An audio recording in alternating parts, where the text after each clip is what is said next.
औषध नाही, इंजेक्शन नाही, आता ऑपरेशन शिवाय पाठ आणि मानेच्या दुखण्यापासून आराम मिळवा. NC वेलनेस सेंटर, नवल पेट्रोल पंपासमोर, रेल्वे लाईन, सोलापूर. महापालिकेत भाजपने 102 पैकी 87 जागा पटकावल्या आहेत. 10 नगरसेवकांमागे एक स्वीकृत नगरसेवक अशी रचना आहे. भाजपने जिंकलेल्या जागांमधून 9 स्वीकृत नगरसेवक त्यांचे असणार आहेत. आपला महत्वाचा उमेदवार पराभूत झाला तर त्या स्वीकृत म्हणून घेता येईल अशी आशा शिवसेना, काँग्रेस, राष्ट्रवादी काँग्रेसच्या नेत्यांना होती. पण भाजपाशिवाय अन्य कोणत्याही पक्षाला स्वीकृत नगरसेवक घेता येईल अशा जागा मिळालेल्या नाहीत. त्यामुळे यंदा महापालिकेत 10 नव्हे तर 9 स्वीकृत नगरसेवक असतील. सोलापूर महापालिकेत भाजपला 87, MIM ला 8, शिवसेनेला 4 आणि काँग्रेसला 2 तर राष्ट्रवादी काँग्रेसला एकच जागेवर विजय मिळाला. 10 नगरसेवकांमागे एक स्वीकृत नगरसेवक घेता येतो. भाजपकडून आता नाराज झालेल्या सच्च्या कार्यकर्त्याला त्या ठिकाणी संधी दिली जाणार आहे. आता तिन्ही आमदारांना त्यांच्या मतदारसंघातील प्रत्येकी एका कार्यकर्त्याला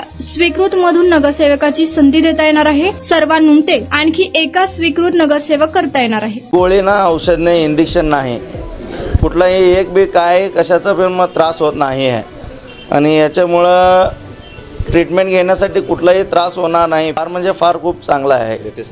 लेटेस्ट टेक्नॉलॉजी आहे सर आणि सगळं स्टॉफ लोक चांगलं आहेत. कमीत कमी 20 ते 25 वर्ष माझ्या मिसेसला गुडघ्याचा आणि कमरेचा मानेचा त्रास होता. तिथं ॲडमिट केलं, महिनाभर ट्रीटमेंट घेतली. आता कमीत कमी 80 ते 90% माझ्या मिसेसला भरपूर गुण आलेला आहे.